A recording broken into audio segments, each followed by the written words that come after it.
നമസ്കാരം. സനാതനധർമ്മത്തെക്കുറിച്ചുള്ള ചർച്ചയുണ്ടായപ്പോൾ പ്രതിപക്ഷ നേതാവ് വി ഡി സതീശൻ വൃത്തിക്ക് മറുപടി പറഞ്ഞിരുന്നു. സനാതനധർമ്മം എന്ന് പറയുന്നത് വെറുക്കപ്പെടേണ്ട ഒന്നല്ല, ഭാരതത്തിൻ്റെ പാരമ്പര്യമാണ്. സനാതനധർമ്മം RSSൻ്റെയും BJPയുടെയും കുത്തകയല്ല, അത് ഓരോ ഭാരതീയൻ്റെയും ഓരോ ഹിന്ദുവിൻ്റെയും ജീവിത ദർശനമാണ് എന്ന് കൃത്യമായി വി ഡി സതീശൻ പറഞ്ഞിരുന്നു. ഈ സനാതനധർമ്മം എന്ന് പറയുന്ന നമ്മുടെ സാംസ്കാരിക പൈതൃകത്തെ സംഘപരിവാറിന്റെ പറമ്പിൽ കൊണ്ടുപോയി കെട്ടാൻ വേണ്ടിയിട്ടുള്ള ഗൂഢനീക്കവുമാണ്. ഇത് അവർക്ക് വിട്ടുകൊടുക്കുകയാണ്. ഇത് നമ്മുടെ കൾച്ചറൽ ലെഗസിയാണ്, നമ്മുടെ പാരമ്പര്യമാണ്. പിന്നീട് വന്നിരിക്കുന്ന ചാതുർവർണ്ണയവും വർണ്ണവ്യവസ്ഥയോടും മനുസ്മൃതിയോടൊന്നും നമുക്ക് യോജിക്കാൻ പറ്റില്ല. അതൊക്കെ പിന്നീട് പൗരോഹിത്യം, എല്ലാ മതങ്ങളിലും ആദ്യം ഉണ്ടായിരിക്കുന്ന കാര്യങ്ങൾ പിന്നീട് വന്ന പൗരോഹിത്യവും രാജഭരണങ്ങളെല്ലാം അത് ദുർവ്യാഖ്യാനം ചെയ്ത് പല രീതിയിൽ തെറ്റായ പല കാര്യങ്ങളും ഭാഗമായി വന്നിട്ടുണ്ട്. എന്നിട്ട് പറയാണ് അതാണ് സനാതനധർമ്മം എന്ന് പറയാം. യഥാർത്ഥത്തിൽ രാജ്യത്ത് കോൺഗ്രസിനുണ്ടായ ഏറ്റവും വലിയ തകർച്ചയുടെ കാരണം ഹൈന്ദവ ധർമ്മത്തെ, സനാതനധർമ്മത്തെ അവർക്ക് മനസ്സിലാക്കാൻ കഴിയുന്നില്ല എന്നതാണ്. ലോകമെമ്പാടും പടർന്നു പന്തലിച്ച ഇടത് ഇസ്ലാമിക ലിബറൽ രാഷ്ട്രീയം കോൺഗ്രസിനെയും പിടികൂടി. ഈ വോക്കിസത്തിന്റെ ഭാഗമാണ്. ആ വോക്കിസ്റ്റുകളായി കോൺഗ്രസ്സുകാർ മാറിയതോടെ അവർ ഹിന്ദു വിരുദ്ധരായി മാറി. ഹിന്ദു വിരുദ്ധതയ്ക്ക് അവർ RSS വിരുദ്ധത, BJP വിരുദ്ധത എന്നൊക്കെ പേരിടുമെങ്കിലും യഥാർത്ഥത്തിൽ അവർ ഹിന്ദു വിരുദ്ധരായി മാറി. അതേസമയം ഈ സൂക്ഷ്മത, ഈ ഹിന്ദു വിരുദ്ധ സൂക്ഷ്മത അവർ ന്യൂനപക്ഷ മതങ്ങളുടെ കാര്യത്തിൽ എടുക്കാറില്ല. സനാതനധർമ്മത്തെ ചാതുർവർണ്ണയത്തിന്റെ അടിസ്ഥാനത്തിൽ വ്യാഖ്യാനിക്കുമ്പോൾ ആ വ്യാഖ്യാനം തന്നെ തെറ്റാണ് എങ്കിൽ പോലും ഇനി ചാതുർവർണ്ണയത്തെ ന്യായീകരിച്ചിട്ടുണ്ടെന്ന് കരുതുക. ന്യൂനപക്ഷ മതങ്ങളുടെ ജനാധിപത്യ വിരുദ്ധവും ലോകവിരുദ്ധവും സിവിൽ സൊസൈറ്റിക്ക് വിരുദ്ധവുമായ ഒരു നിലപാടിനോടും ഇവർ വിയോജിക്കില്ല. ഇത് വോക്കിസത്തിന്റെ പ്രത്യേകതയാണ്. ഇരവാദമുയർത്തി പടർന്നു പിടിക്കുകയാണ് വോക്കിസ്റ്റുകൾ. അപ്പൊ ഇവിടെ കോൺഗ്രസിന് പറ്റിപ്പോയിരിക്കുന്നതും അത് തന്നെയാണ്. ഇന്ത്യ പോലെ മഹാഭൂരിപക്ഷം ഹിന്ദുക്കളുള്ള ഒരു രാജ്യത്തെ ഹൈന്ദവ വിശ്വാസത്തെ തള്ളിപ്പറഞ്ഞുകൊണ്ട്, സനാതനധർമ്മത്തെ തള്ളിപ്പറഞ്ഞുകൊണ്ട് അവർക്ക് പിടിച്ചു നിൽക്കാൻ കഴിയില്ല. ഇവിടെയാണ് കോൺഗ്രസ്സുകാർ അരവിന്ദ് കെജ്രിവാളിനെ മനസ്സിലാക്കേണ്ടത്. അരവിന്ദ് കെജ്രിവാൾ ഒരിക്കലും ഹിന്ദു വിരുദ്ധനായിരുന്നില്ല. അരവിന്ദ് കെജ്രിവാൾ എടുത്ത നിലപാട് BJPയുടെയും RSSൻ്റെയും കുത്തകയല്ല ഹിന്ദുത്വം എന്നതാണ്. ആ നിലപാടിലേക്ക് വരാതെ കോൺഗ്രസ് ഒരിക്കലും രക്ഷപ്പെടില്ല. അത് ഏതെങ്കിലും അമ്പലത്തിൽ പോയി കുറി തൊട്ടത് കൊണ്ടുണ്ടാവേണ്ടതല്ല. അത് രാഷ്ട്രീയ നിലപാടാണ്.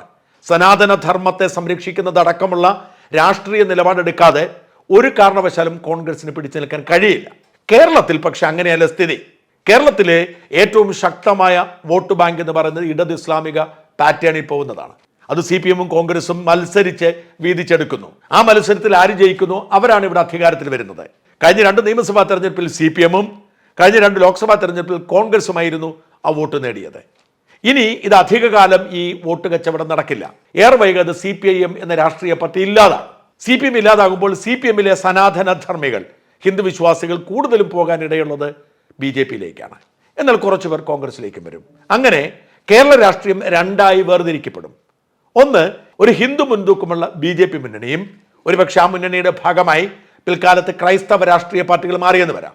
മറുഭാഗത്ത് വോക്കിസ്റ്റുകളായ കോൺഗ്രസ് പാർട്ടിയും, അതായത് മുസ്ലിം വോട്ടിന്റെ പിന്തുണയോടെ വോക്കിസ്റ്റ് രാഷ്ട്രീയം ഉയർത്തിപ്പിടിച്ച് കോൺഗ്രസ് മുമ്പിൽ നിൽക്കും. ആ മത്സരത്തിൽ മുൻപിലെത്തുന്നതും വിജയിക്കുന്നതും കോൺഗ്രസ് ആയിരിക്കും. അതുകൊണ്ട് കേരളത്തിൽ ആ രാഷ്ട്രീയം കോൺഗ്രസിന് ഗുണമേ ഉണ്ടാക്കൂ.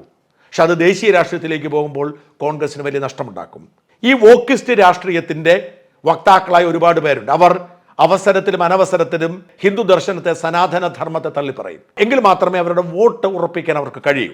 അങ്ങനെ ഉറച്ച നിലപാടെടുത്താൽ ഇവർക്ക് പല സമുദായ സംഘടനകളുടെയും പിന്തുണയുണ്ടാവും. ഇവർക്ക് വേണ്ടി സീറ്റ് ചോദിക്കാനും സീറ്റ് ഉറപ്പാക്കാനും ഒക്കെ വേറെ വലിയ ആളുകൾ വരും. അങ്ങനെ രാഷ്ട്രീയ നിലപാടെടുക്കുന്ന ഒരുപാട് പേരുണ്ട്. അതിൽ ഒരാളാണ് കണ്ണൂരിലെ യുവ നേതാവ് റിജിൽ മാക്കുറ്റി. റിജിൽ മാക്കുറ്റി ആദ്യം മുതൽ ഒരു ഇടത് ഇസ്ലാമിക ലിബറൽ വോക്കിസ്റ്റ് രാഷ്ട്രീയത്തിന്റെ വക്താവാണ്. അത് തെളിയിക്കാൻ വേണ്ടി ഏതറ്റം വരെ പോകും. 2017 യൂത്ത് കോൺഗ്രസിന്റെ പ്രാദേശിക നേതാവായപ്പോൾ റിജിൽ മാക്കുറ്റി ചെയ്ത വൃത്തികേടാണ് ഒരു പശുക്കുട്ടിയെ പരസ്യമായി റോഡിലിട്ട് കഴുത്തറുത്തു കൊന്നു. കേന്ദ്ര സർക്കാരിന്റെ ഗോവധ നിരോധന നിയമത്തോട് പ്രതികരിച്ചതാണ്. കഴുത്തറുത്തു കൊന്നു. ഇതിൽ ക്രൂരമായ കാഴ്ചയുണ്ട്. പശുക്കുട്ടിയെ അതിക്രൂരമായി കഴുത്തറുത്തു കൊന്ന് ആ മാംസം വിതരണം ചെയ്യുന്നത് ഒരു ക്രൂര മനസ്സുള്ളവർക്ക് പറ്റൂ. പക്ഷെ ഇതിന്റെ പിന്നിലുള്ള രാഷ്ട്രീയം കൃത്യമായി റിജിൽ മാക്കുറ്റി തിരിച്ചറിഞ്ഞു. കാരണം വലിയ തോതിൽ ഒരു വിഭാഗം ആളുകളെ, വോക്കിസ്റ്റുകളെ ആശ്വസിപ്പിക്കും, സന്തോഷിപ്പിക്കും. അവർ സംരക്ഷകരായി വരും. എക്കാലത്തും എവിടെയെങ്കിലും ഒരു അവസരം കിട്ടിയാൽ ആ അവസരമെല്ലാം ഈ ലെഫ്റ്റ് ലിബറൽ ഇസ്ലാമിക രാഷ്ട്രീയത്തിന് വേണ്ടി റിജിൽ മാക്കുറ്റി ഉയർത്തും. അങ്ങനെയാണ് റിജുൽ ഇപ്പോൾ കച്ചവടത്തിലേക്ക് ഇറങ്ങി ഹോട്ടലുകളും മറ്റും തുടങ്ങുന്നുണ്ട്, വലിയ ലാഭത്തിൽ കൊണ്ടുപോകാൻ കഴിയുന്നുണ്ട്, സാമ്പത്തികമായി വളരെ സുരക്ഷിതനായി. കാരണം ആ രാഷ്ട്രീയ നിലപാടിന് തുടർച്ചയാണ് സാമ്പത്തിക സുരക്ഷയും. എന്ന് മാത്രമല്ല യൂത്ത് കോൺഗ്രസിന്റെ വൈസ് പ്രസിഡന്റ് വരെയായി ഉയർന്നു വരികയും ചെയ്തു. അടുത്ത നിയമസഭാ തെരഞ്ഞെടുപ്പിൽ റിജിൽ മാക്കുറ്റിക്ക് എവിടെയെങ്കിലും സീറ്റ് കിട്ടുമെന്ന് ഉറപ്പാണ്. സമുദായ നേതാക്കൾ മത്സരിച്ച് റിജിൽ മാക്കുറ്റിക്ക് വേണ്ടി രംഗത്തുണ്ട്. ഇത് കേരളത്തിലെ ഒരു സവിശേഷമായ രാഷ്ട്രീയ സാഹചര്യമാണ്. ഇപ്പൊ സന്ദീപ് വാര്യരുടെ കാര്യം ഓർക്കുക. സന്ദീപ് വാര്യർ മിടുക്കനാണ്, പ്രഗത്ഭനാണ്. സന്ദീപ് വാര്യർ പെട്ടെന്ന് മോദിയെയും BJPയെയും ഒക്കെ തള്ളിപ്പറഞ്ഞ് കോൺഗ്രസ്സുകാരനായതോടെ വലിയ മാർക്കറ്റാണ്. ദിവസവും സന്ദീപ് വാര്യർക്ക് പോസ്റ്റ് ഇടാൻ പോലും ഇടമില്ല. ഗൾഫ് രാജ്യങ്ങൾ മുഴുവൻ പരിപാടി, മലബാറിൽ എല്ലായിടങ്ങളിലും പരിപാടി, മലബാറിൽ ഏതിടത്ത് യൂത്ത് കോൺഗ്രസ് പരിപാടി നടന്നാലും സന്ദീപ് വാര്യർ വേണം. സന്ദീപ് വാര്യർക്ക് ഉദ്ഘാടനങ്ങൾക്ക് പോകാൻ പറ്റുന്നില്ല. കടകൾ ഉദ്ഘാടനം അടക്കം നിരവധി പരിപാടികൾ. സന്ദീപ് വാര്യർക്ക് ജീവിതത്തിൽ പ്രതീക്ഷിച്ചിട്ട് ഇത്രയധികം തിരക്കുണ്ടാവുമെന്ന് ഈ നാട്ടിൽ നിൽക്കാൻ നേരം കിട്ടുന്നത് അതുപോലെ സന്ദീപ് വാര്യർ തിരക്കായി. ഇത് ഈ ഇടത് ഇസ്ലാമിക രാഷ്ട്രീയത്തെ ചേർന്ന് നിൽക്കുന്നവർക്ക് കിട്ടുന്ന ഒരു മെച്ചമാണ്.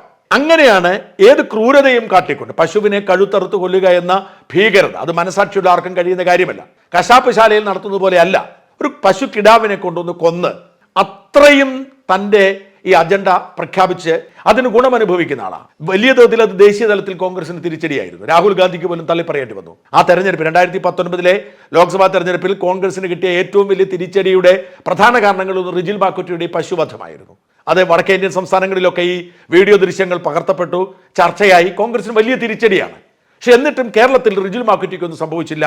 കാരണം റിജിൽ മാക്കുറ്റി ഉയർത്തിപ്പിടിക്കുന്ന രാഷ്ട്രീയത്തിന് കേരളത്തിൽ വളക്കൂറുണ്ട്. പശുക്കുട്ടിയെ കഴുത്തറുത്ത് കൊന്ന ഭീകരതയ്ക്കെതിരെ അതിശക്തമായ നിലപാട് ഞാൻ എടുത്തിരുന്നു. അന്ന് മുതൽ റിജിൽ മാക്കുറ്റിക്ക് എന്നെ കണ്ടുകൂടാ. ആ ഇടത് ഇസ്ലാമിക രാഷ്ട്രീയ അജണ്ടയുടെ ഭാഗമായി നിരന്തരമായി മറുനാടനെതിരെ വ്യാജ പ്രചരണം നടത്തുന്ന നേതാക്കളിൽ ഒരാളാണ് റിജിൽ മാക്കുറ്റി. എവിടെയെല്ലാം അവസരം കിട്ടുന്നു അവിടെയെല്ലാം അയാൾ ഉപയോഗിക്കും. നിരന്തരം അയാൾ മറുനാടനെ കുറിച്ച് വൃത്തികേടുകൾ പറഞ്ഞുകൊണ്ടിരിക്കും. ഏറ്റവും ഒടുവിൽ അൻവർ മറുനാടനെതിരെ വേട്ടക്കിറങ്ങിയപ്പോൾ അൻവറിനെ പൊക്കിപ്പിടിച്ചുകൊണ്ട് മറുനാടനെ പൂട്ടാൻ വേണ്ടി നിരന്തരം വീഡിയോകൾ ചെയ്യുകയും ചാനൽ ചർച്ചകൾ വരികയും ചെയ്ത ആളാണ്. റിജിലിന്റെ നേതാവായ K. സുധാകരൻ മറുനാടനെ പിന്തുണച്ചപ്പോൾ പോലും മറുനാടനെതിരെ അതിശക്തമായ നിലപാടുമെടുത്ത് മറുനാടൻ പൂട്ടണം എന്ന് പറഞ്ഞ് രംഗത്ത് വന്ന ആളാണ് റിജിൽ മാക്കുറ്റി. പിന്നീട് മറുനാടനെതിരെ ഒരു കള്ളക്കേസ് കൊണ്ട് കൊടുത്തിരുന്നു റിജിൽ. എന്നിട്ട് ഫേസ്ബുക്കിൽ കിട്ടുന്ന ഞാൻ മറുനാടനെ പൂട്ടാൻ വേണ്ടി തിരുവനന്തപുരം സൈബർ പോലീസിലേക്ക് പോവുകയാണ് കളമശ്ശേരി സ്ഫോടനത്തിന്റെ പശ്ചാത്തലത്തിലാണ്. അത് പിന്നെ എന്തായെന്ന് റിജിൽ മാക്കുറ്റിയും പറഞ്ഞിട്ടില്ല, പോലീസും പറഞ്ഞു, ഞങ്ങൾ പറഞ്ഞിട്ടില്ല. അതാണ് ഇവിടുത്തെ ഒരു സ്ഥിതി എന്ന് പറയുന്നത്. ഇതിങ്ങനെ എങ്ങനെയെങ്കിലും മറുനാടനെതിരെ നിലപാടെടുത്താൽ താൻ രക്ഷപ്പെട്ടു, തനിക്ക് വലിയ പിന്തുണ കിട്ടുമെന്ന് വിശ്വസിക്കുന്ന ഈ ഇടത് ഇസ്ലാമിക വോക്കിസ്റ്റ് രാഷ്ട്രീയത്തിന് വേണ്ടി ചെയ്യുന്നതാണ്. വാസ്തവത്തിൽ മറുനാടന് എന്ത് വർഗീയത പറഞ്ഞൊന്നും റിജിലിന് പറയാനില്ല. ജീവിതത്തിൽ ഇന്നേ വരെ വർഗീയത പറഞ്ഞിട്ടില്ല. ജീവിതത്തിൽ ഇന്നേ വരെ ഏതെങ്കിലും മതത്തെയോ ഏതെങ്കിലും ഒരു മനുഷ്യനെയോ മതത്തിന്റെ പേരിലോ അപമാനിച്ചിട്ടില്ല.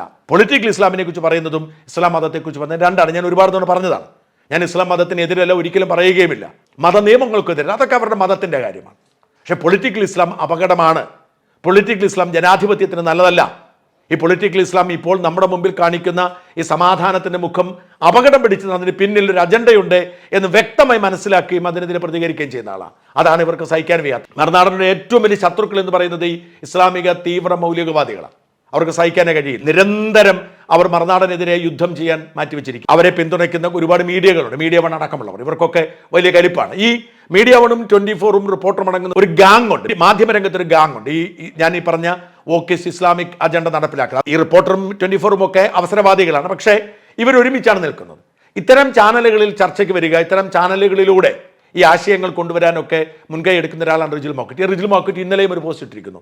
ഈ വീഡിയോയുടെ പ്രചോദനം അതാണ്. ഇന്നലെയും ഒരു പോസ്റ്റ് ഇട്ടിരിക്കുന്നു. PV അൻവറിനോടുള്ള വിയോജിപ്പ് അദ്ദേഹത്തിന് മാറിയത് മറുനാടനെതിരെ രംഗത്ത് വന്നപ്പോഴാണ്. മറുനാടനെതിരെ നിയമവിരുദ്ധമായി കള്ളക്കേസുകളെടുത്ത് പിണറായിക്കെതിരെ ശബ്ദിക്കുന്നത് കൊണ്ട് മാത്രം മറുനാടനെ പൂട്ടാൻ രംഗത്ത് വന്നപ്പോൾ അൻവർ അത് പോസ്റ്റർ ബോയ് ആയപ്പോൾ അതിനെ പിന്തുണയ്ക്കുകയും അതിന്റെ പേരിൽ അൻവറെ ഇഷ്ടപ്പെടുന്നു എന്ന് പറയുന്നതിന് പിന്നിലുള്ള വർഗീയത അജണ്ട വ്യക്തമാണ്. ഞാൻ ഈ റിജിൽ മാക്കുറ്റി വെല്ലുവിളിക്കുകയാണ്. മറുനാടൻ ഇസ്ലാം വിശ്വാസത്തിനെതിരെ, ഇസ്ലാം മതത്തിനെതിരെ, അല്ലെങ്കിൽ ഖുറാനെതിരെ, പ്രവാചകനെതിരെ, അള്ളാഹുവിനെതിരെ പറഞ്ഞിട്ടുള്ള ഒരു വാക്ക് ചൂണ്ടിക്കാണിക്കാമോ?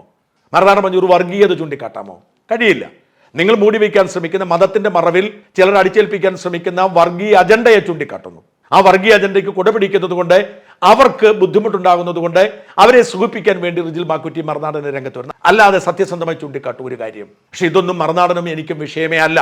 സത്യത്തിന് വേണ്ടി നിലപാടെടുക്കുമ്പോൾ ചില ആളുകൾ വെറുപ്പ് ഉൽപ്പാദിപ്പിച്ച് നുണപ്രചരണം നടത്തി നേരിടുമെന്നറിയാം. അവരോട് നേരിട്ട് കൊണ്ട് തന്നെയാണ് മുമ്പോട്ട് പോകുന്നത്. പക്ഷേ റിജിൽ മാക്കുറ്റിയെ പോലെ ആത്മാർത്ഥതയില്ലാത്ത, സത്യസന്ധതയില്ലാത്ത, വർഗീയ അജണ്ടയിൽ ജീവിക്കുന്ന ഒരു മനുഷ്യന്റെ ഏറ്റവും വലിയ ഹിന്ദു വിരുദ്ധനായ, ഏറ്റവും വലിയ ജനാധിപത്യ വിരുദ്ധനായ റിജിൽ മാക്കുറ്റിയെ ഒരാളുടെ തനിനിറം ജനത്തിന് മുമ്പിൽ അവതരിപ്പിക്കാൻ കഴിയുന്നതിൽ അഭിമാനമുണ്ട്. അതാണ് ജനാധിപത്യ വിശ്വാസി എന്ന നിലയിൽ ഏറ്റവും വലിയ നേട്ടമായി ഞാൻ കരുതുന്നതും.